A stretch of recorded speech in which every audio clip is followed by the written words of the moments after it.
Hello, hello, hello, hello, my friends. Happy Thursday. It is time for Radiant Wrap, where we talk about all things that have to do with living healthy and whole, which the Radiant acronym is rest, activity awareness, diet, introspection, agua, note taking, and training.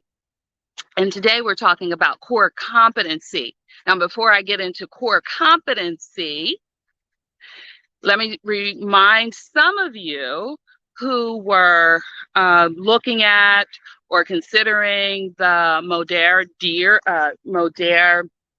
uh, offers, and those that are running right now. Today is the last day. Okay, so if you're going to do something with those deals, then make sure you get with me today before midnight. All right. I really thought I was going to be here on my laptop. I'm on my phone. I don't like to do that, and I'm just wing it, hopefully, because the weather is not looking good. Hopefully, we're going to have good reception. Let me make sure I have my Wi-Fi turned on too on my phone. Yep, got it.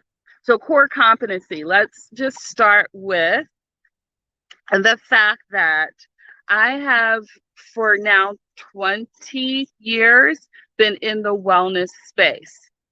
And core has always been a very big part of what I was trained to teach and what I have been taught from before I started yoga as a personal trainer, even before I was a personal trainer, but definitely when I got my first certification all those years ago. Thank you, Mo, because Mo at the Y gave me the best definition, which are all the muscles that stabilize the spine.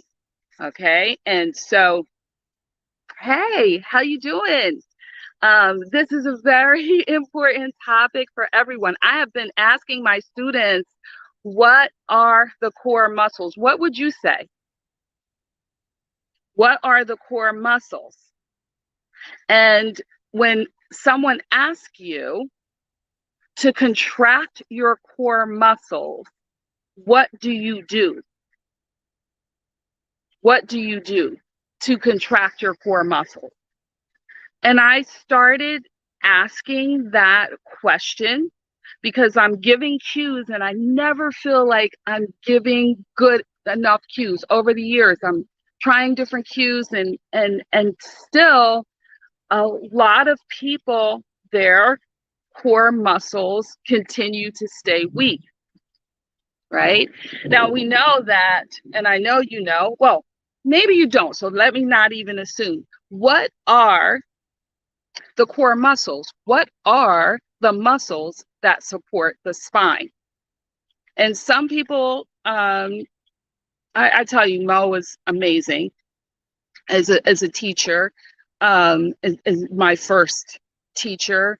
Um, she would, like I said, explain that those muscles that support the spine, sometimes it's defined as the um, pelvic hip complex. So people will focus more on that lower part of the spine, right? So you can hear two different definitions. Okay. Oh, I got so Deirdre says, pull my tummy in towards my back. Don't know the muscles. So, and that's a student of mine. That's something I've said, right, for years. So I'm glad that you're sharing that. I'm still finding that usually what I would say is lift up your pelvic floor muscles, right, and draw your navel up and in. Okay, so hearing that, if we're talking about the pelvic floor muscles and lifting them up and in, what does that mean? What would you actually do? Well, I started asking students what they do, right? And the answers they were giving me, I'm like, that's not quite it. And even though when I would do that, lift up my pelvis, I could tighten them. Not everyone really understands what that is. And so what, okay, the muscles that support your spine, what muscles are those? Well, it's your pelvis, your low back, your hips, and your abdominals. And like I said, that pelvic hip complex has a lot to do with it. Well, why? Why is it important, right, to have a strong core? Why do you think it's important to have a strong core? Now, you could be answering, you could be watching the replay of this and answering the question. Why do you think it's important to have a strong core? Is it important if you're an athlete so that you, whatever your sport is, so that you can run more efficiently, so that you can swing a golf club more efficiently? Yes, yes, and yes. No matter what sport that you do, having a stronger core is going to be beneficial. But it's not just for athletes. It's for our, and you know, you're going to perform better, but it's for everyday activity too. Bending down, reaching up, turning, picking up laundry, working in the garden, doing housework, all of that is important. Thank you. Yes, it helps with walking and standing, etc. So if it's hard for you to stand for a long time, my friend, it could be that your core is weak. Okay? It stabilizes you. If you have trouble with balance, it could be that you have a weak core. It also protects your organs and the nervous system, because these are all the muscles that support the spine. It helps you with your posture. You can't possibly stand up tall and erect or sit in a chair tall and erect if you don't have strong core muscles. Okay, so the balance, your very balance and your stability come from having, in large part, a strong core. And I always use the analogy of a tree. Think of a tree, because one student asked me, well, why can't we just do biceps and, you know, triceps and, you know, work legs and arms? Well, like a tree, if a tree has strong limbs and the trunk is weak, that's a problem. Yes, that's a problem. So the trunk and the roots of the tree need to be strong, not just the limbs of the tree. So then how do we strengthen? Does that make sense? Making sense. Yeah, washing dishes. Yes, you need to have that endurance. Just standing in line. A lot of us cannot stand for any period of time due to weakened muscles. There's other reasons as well, but a lot of times that can be it. So what movements can we do to strengthen our core? There are certain ones that all of us trainers and fitness instructors that we do, like bridges, planks, crunches, right? When you think of strengthening the core, you know, anything that has to do with strengthening the back. But I think those are some of the foundational ones, the bridges and the planks. That's what we think of. Well, what I'm noticing is even in those, with those exercises, those poses, we're not always engaging the core. And this has been, I mean, I've been racking my brain out over it. So for years, how do I say it so that the students get it? And a lot of trainers don't even get it. You know, I was with my yoga teacher. I'm working on my 500 hour with Jennifer at Pose by Pose. And she asked the question, like in yoga, we call it the mula bandha, right? The pelvic floor, because that's part of the core. It's not just the abs, it's the pelvic floor, Floor muscles. What are they? That's where I really want to focus, because I think everyone knows kind of, or most people, draw the navel in. It doesn't mean not breathe, doesn't mean hold your breath, but draw the navel in. So, anyways, Jennifer said recently at a training, so what can you say to do? And here's one that I've been doing for the last couple of years, and I thought this was pretty good, right? Okay, students, and if you're able to, stand and try it. Come onto your toes, take your heels off the floor, and see if you can balance. It will engage your core. Well, I think in part because my core is engaged. Yeah, that's possible. A lot of people that have a stronger core, it will engage the core. Maybe if you understand what the core muscles are, you can engage the core, and if you're balancing, they are going to somewhat engage. But she was like, I think a better one would be, and then she gave me a better one, which is stand on the ball and heel of your feet evenly and pick up your toes. Spread them. So even if you have your shoe on, try it. Pick up your toes inside of your shoe, put your weight on the ball and heel of the feet. And I'm like, oh yeah, that did work better, right?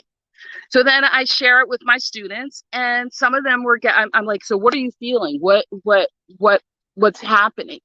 And they're still telling me, I'm squeezing my butt cheeks. Okay. If I say lift the pelvic floor muscles, I'm squeezing my butt cheeks. Okay.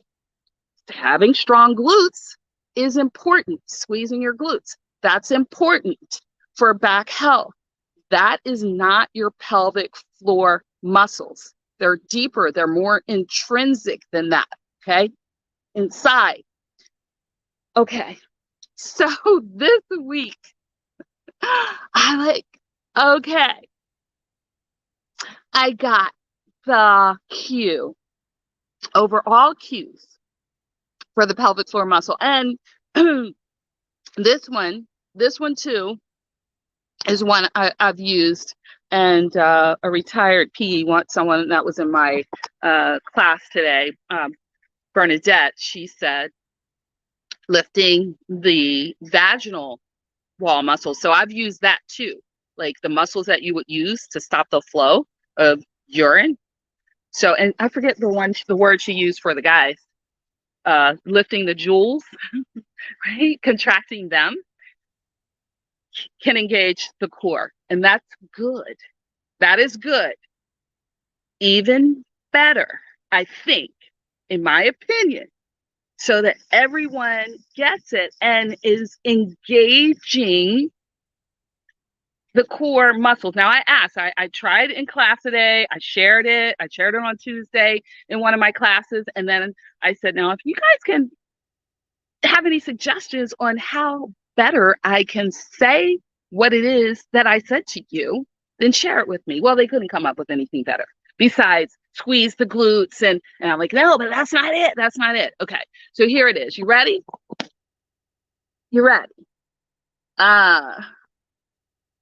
Okay. And I know, yeah. Oh, look at the thunder is coming. So we're going to just be another minute. Anybody else? Lifting the pelvic floor muscles. What is engaging? What are you doing to engage those muscles? Okay, here it is. If you imagine you're in an elevator or you're in a small room, with other people, right? And you need to pass gas, but you got to hold it. I'm not talking about squeezing your butt cheeks. What would you squeeze to hold the gas in? Yeah, exactly. So squeezing the muscles around your butthole, right? All really the holes on the bottom, lifting them up and in and squeezing them. Try it. Even if you're sitting down, you should be able to do it.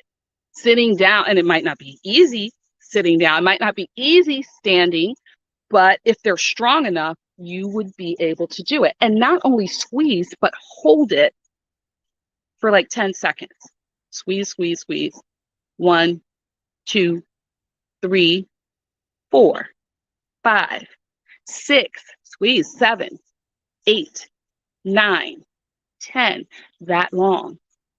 And I was just doing it. Okay. Squeeze those muscles. Those are the pelvic floor muscles. So all of the pelvic, that's the pelvic floor, all those muscles down there. Mulabandha. Lifting up and drawing the belly in, as Deidre said earlier. So as we go into April, I have a challenge for you. The challenge is to strengthen your core, the pelvic floor muscles included. Now, the way that you can start to do this, and so it does mean still doing your planks. It does mean doing crunches, but actually drawing up and in. All right, my friends, up and in. Make sure you go back and listen to this because it's real important. Okay. Drawing the muscles up and in and being able to hold them up and in. Now, I talked to a student, and I want you to do it for 10 seconds, relax for 10 seconds, then hold again for 10 seconds, relax for 10 seconds, 4 times, 4 repetitions. Do that 4 times a day, maybe in the morning, lunch, dinner, at night before you go to bed. Do it all week. All week. So you start to connect mind, body with those muscles. Listen, I talked to a student today and they were like, nope, I have no idea how to do that. Yep, I can squeeze my vaginal muscles, but I can't squeeze the muscles in my butthole. I don't know how to do it. And then they told me they were going to have a physical next week. They were going to see their doctor, like OBGYN.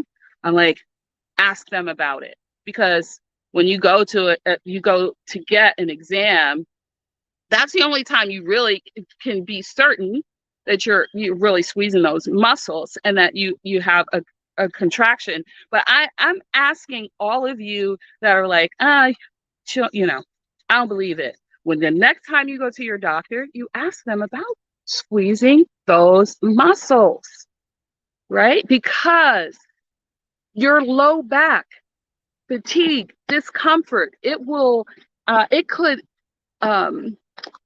reduce pain, right? It could reduce fatigue to strengthen these muscles. And when we, like a lot of weightlifters, bodybuilders, when you're lifting a heavy weight and you're not engaging those cores, you're setting yourself up for injury. Thank you. There's my teacher. That's Jennifer at Pose by Pose, which I love her. And yeah. And the studio. It's an awesome studio. She's an awesome lady. So I'm encouraging you all. It's only going to work if you're compliant, right? I'm encouraging you. And one of the students I talked to today, even after this whole conversation, she still couldn't do it. But I told her to start now that she's aware, then she can start, like, those muscles. She might not think that they're firing, but they are firing, maybe not at will, right? But they are firing somewhat. And what you want to get used to is being able to fire them and contract them at will for 10 seconds. So that's your homework this week, my friends. You got it? Why? Because it will help you to have better posture. It will help alleviate a lot of back pain. It will help you to have better endurance, like standing. It will help you to perform better, just daily chores, activities around the house. Okay. All right. There's so many benefits. It'll help to protect those organs. I mean, some of I mean, things can start falling out of you, literally. So, yeah, my class today was like, "Oh my God, you're gonna go live and talk about that." Yes, because it's important. This is science. This is anatomy. This is health. I mean, come on, let's be big girls and boys, right? I mean, this is real. This can take your, whatever your activity is, whatever your fitness goals are, it can take them to the next level, right? And then when you go, and even the one that I was saying in my class that Jennifer was saying, not so much, but even when you come on your toes, you can contract. And I definitely found that what she was saying, no, keep the ball and heel of your feet on the ground, arches lifted, spread your toes, it's going to engage more. But the consciousness of drawing those muscles in, up and in, and knowing exactly those muscles that we're talking about we're not talking about squeezing the hips. We're not talking about thrusting the hips forward and back. All right. So go back if you just caught a little bit of this, because it's very, very important. Okay. I don't want to have to keep saying squeeze your butthole, but that's what you got to squeeze for this pelvic floor lift. Floor, Floor. All right. That's all I got. That's the what, that's the why, that's the how. If you have questions, let me know. Why do I tell you this stuff? Because I love you. You know that. Well, maybe you don't, but I do. And there's nothing you can do about it. Yes, we all need strong core. We all need to have a strong core. And my challenge has been, how do I get people to understand what it is to engage the core, especially lifting the muscles from the pelvic floor? That's it, my friends. Love ya. Nothing you can do about it. You do have greatness inside of you, and I believe in you. Bye.